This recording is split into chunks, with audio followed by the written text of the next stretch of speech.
Hello everyone, હું Mehul sir આપ સૌનું સ્વાગત કરું છું મારી ચેનલ ધ બ્રાઇટનેસમાં.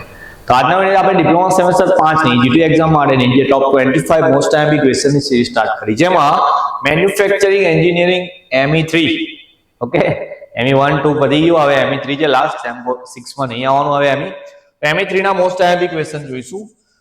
ઓછા ક્વેશ્ચન છે, મતલબ 25 જ છે, તો ઇઝીલી તમે તૈયારી કરી શકો. 4 સબ્જેક્ટ છે આ વખતે, તો સારા એવા માર્ક્સ લાવવાના છે. એવું નહીં કે ખાલી પાસ થવાનું છે, SPI સારા લાવવાના. લાસ્ટ 2 સેમ છે, તો સારો એવો રિઝલ્ટ લાવીને આગળ જઈશું તો મજા આવશે થોડી. ઓકે, ચાલો કયા ક્વેશ્ચન છે? તો ફર્સ્ટ ક્વેશ્ચન તમારો ક્લાસિફિકેશન ઓફ ગિયર, એટલે કે ગિયરનું વર્ગીકરણ કરવાનું, કઈ ટાઈપના આવે ગિયર એ. સેકન્ડ ક્વેશ્ચન તમારો reasons for development of non conventional manufacturing, બિનપરંપરાગત ઉત્પાદન વિકાસ માટેના કારણો, કે વાય આપણે નોન કન્વેન્શનલ મેન્યુફેક્ચરિંગ કરીએ. થર્ડ નંબરનો છે line diagram and components of ultrasonic machining. Ultrasonic machining, જેને શોર્ટમાં USM. ભાઈ હવે આ સબ્જેક્ટની અંદર શોર્ટ નામ બહુ આવશે, કોઈક વાર એવું આવે એક્સપ્લેન USM, તો પછી સમજી જવાનું કે શું નામ છે એનું? ઓકે, અલ્ટ્રાસોનિક મશીનિંગ છે, તો અલ્ટ્રાસોનિક મશીનિંગના આકૃતિ બી કરવાની છે, એના ભાગો બી દર્શાવવાના છે. ઓકે, ફોર્થમાં છે classification of non conventional machining, તો આપણે ઉપર જોયું નોન કન્વેન્શનલ મેન્યુફેક્ચરિંગ, એનું જ વર્ગીકરણ કરવાનું છે આપણે. ફિફ્થમાં છે difference between conventional and non conventional machine, એટલે કે પરંપરાગત અને બિનપરંપરાગત મશીનિંગ વચ્ચેનો તફાવત. ઓકે, ચલો આઈ થિંક આ બધા ફર્સ્ટ ક્વેશ્ચન ફર્સ્ટ ચેપ્ટરના હશે. આગળ જઈએ ઇલેક્ટ્રોકેમિકલ મશીનિંગ, એટલે કે ECM and its working. 7 marks ની અંદર પૂછાઈ ગયેલો question. Okay, depth of cut, cutting speed, feed, metal removal rate, module, circular pitch and pressure angle. આ ડેફિનેશન તો પહેલાથી જ તમારી જોડે છે, પીછો નહીં છોડતી. તો એ જ ડેફિનેશન જેમેડેમમાં હતી, એ જ ડેફિનેશન અત્યારે બી છે, એ જ કરવાની છે, અને એ બી 3 કે 4 માર્ક્સ ની અંદર પૂછાઈ ગયેલો ક્વેશ્ચન. 7 ના 3 10 થઈ ગયા. આગળ જઈએ. ઓકે, ચાલો ક્વેશ્ચન તમારો 8 નંબરનો છે એક્સપ્લેન ગિયર હોબિંગ. 9th માં ગિયર મિલિંગ, 10th માં ગિયર સેવિંગ, અને આગળ બી ઓકે અહીંયા જ છે ગિયર સેવિંગ. 4 ક્વેશ્ચન માંથી કોઈ એક ક્વેશ્ચન 7 માર્ક્સમાં ફાઇનલ છે. એવું નહીં કે બધા 4 માંથી એક જ પૂછા, બીજો કોઈ એક 3 કે 4 માર્ક્સ ની અંદર આવશે. જો કેવી રીતે લખ્યું છે મેં, ગિયર હોબિંગ તો એક્સપ્લેન કરવાનું છે વિથ એડવાન્ટેજીસ એન્ડ ડિસએડવાન્ટેજીસ. ફાયદા ગેરફાયદા જોડે કરી લેવાના, કારણ કે કોઈ એક ક્વેશ્ચન ડિટેલમાં આવશે 7 માર્ક્સમાં, કોઈ બીજાના ફાયદા કે ગેરફાયદા પૂછાશે. 4 ક્વેશ્ચન ગિયરના કમ્પલસરી કરવા. ઓકે, ચાલો 11th નો working of rapid prototyping. Rapid prototyping પર ટૂંક લખવાની, એનું કાર્ય સમજાવવાનું. આ બી 100% એક્ઝામમાં પૂછાઈ ગયું, એટલે પાસ થઈ ગયા. હા, હવે પહેલા જ કીધું પાસ થવા માટે નહીં, સારા એવા માર્ક્સ લાવવાના. આગળ જઈએ. 12th નંબરનો છે એક્સપ્લેન ફ્યુઝ ડિપોઝિશન મોડેલિંગ, એટલે કે FDM કહેવાય એને શોર્ટમાં, fuse deposition modelling, FDM. 13th માં છે તમારો એક્સપ્લેન સિલેક્ટિવ લેઝર સિન્ટરિંગ, એટલે કે SLS, selective laser sintering. Short form બી યાદ રાખવાના, ફૂલ ફોર્મ બી યાદ રાખવાના.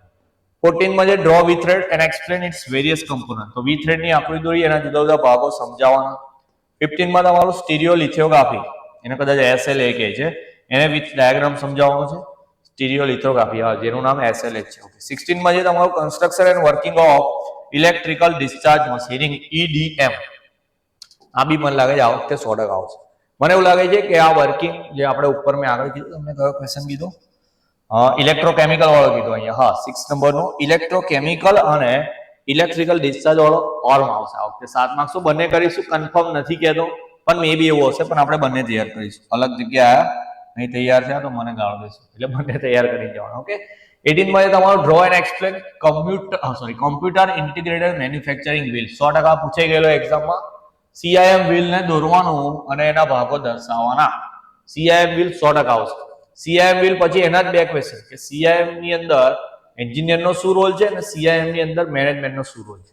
ઓકે, કોમ્પ્યુટર ઇન્ટિગ્રેટેડ મેન્યુફેક્ચરિંગ, એટલે કે CIM વ્હીલ દોરવાનું, એના દરેક ભાગો સમજાવવાના, પ્લસ એની અંદર એન્જિનિયરની શું ભૂમિકા છે અને મેનેજમેન્ટની શું ભૂમિકા છે. ઓકે, 21 માં છે તમારું લેમિનેટેડ ઓબ્જેક્ટ મેન્યુફેક્ચરિંગ, એટલે કે LOM સમજાવવાનું. 22 માં તમારું એબ્રેસિવ જેટ મશીનિંગ, 4 માર્ક્સ ની અંદર આગે જ મને આ વખતે આવશે એવું. 23 માં તમારો ડિફરન્સ બિટવીન કન્વેન્શનલ, ઓવે આગળ તો આવી ગયો, રિપીટ થઈ ગયો. 25 માંથી એક તો તમારે રિપીટ થઈ ગયો ક્વેશ્ચન. ઓકે, ચાલો 24 માં જોઈએ ક્લાસિફિકેશન ઓફ થ્રેડ, એટલે કે થ્રેડનું વર્ગીકરણ, અને લાસ્ટ નંબર 25 માં થ્રેડ ચેઝિંગ. 25 આપવાના હતા, એમાંથી એક તો ગયો. 24 જ ક્વેશ્ચન છે, એકદમ પાક્કા તૈયાર કરવાના. પાસ તો થઈ ગયા છે એવું સમજી લો, પણ સારા એવા માર્ક્સ આવશે, જેવી મારી ઈચ્છા છે, જેવી તમારી ઈચ્છા છે. છેલ્લા સારા SPL આવીએ, સારા એવા એન્જિનિયર બનીએ. તમારી પાસે વિડીયો આવે, તમને એવું લાગ્યું પાસ થઈ ગયા, સારા માર્ક્સ આવશે, તો એ જ વસ્તુ તમારા જેવા કોઈ બીજા ફ્રેન્ડને કે જેની તૈયારી બિલકુલ નથી અથવા તો જેની તૈયારી કાચી છે એને પણ સારું રિઝલ્ટ લાવવું છે તો એને વિડીયો શેર કરી આપવાનો. થોડુંક પ્રમોશન તો બને, હવે પહેલા સેમથી 5મા સેમ સુધી મહેનત કરતો આવ્યો છું તમારી માટે, તો તમે બી થોડીક મારી માટે મહેનત કરો, વિડીયો શેર કરો, કોમેન્ટ કરો, લાઈક કરો, સબસ્ક્રાઇબ કરો. એવું બધું બોલતો નહીં પણ પહેલી વાર કહું છું. પણ મેઇન વાત તો એ જ છે આપણે કે ME3 ની અંદર આટલા ક્વેશ્ચન એકદમ પાક્કા તૈયાર કરવાના. એક્ઝામ આવી જ ગઈ છે ઓલમોસ્ટ, તો તમારું ધ્યાન બી રાખવાનું. ઠંડી ચાલુ થઈ ગઈ છે, બીમાર ના પડાય. બીમાર પડાય તો બી વાંચવાનું છોડવાનું નથી. સારું એવું રિઝલ્ટ આપણે લાવવાનું. તો મળીએ નેક્સ્ટ વિડીયોમાં. ત્યાં સુધી તમારું ધ્યાન રાખવાનું. જય હિન્દ, જય ભારત.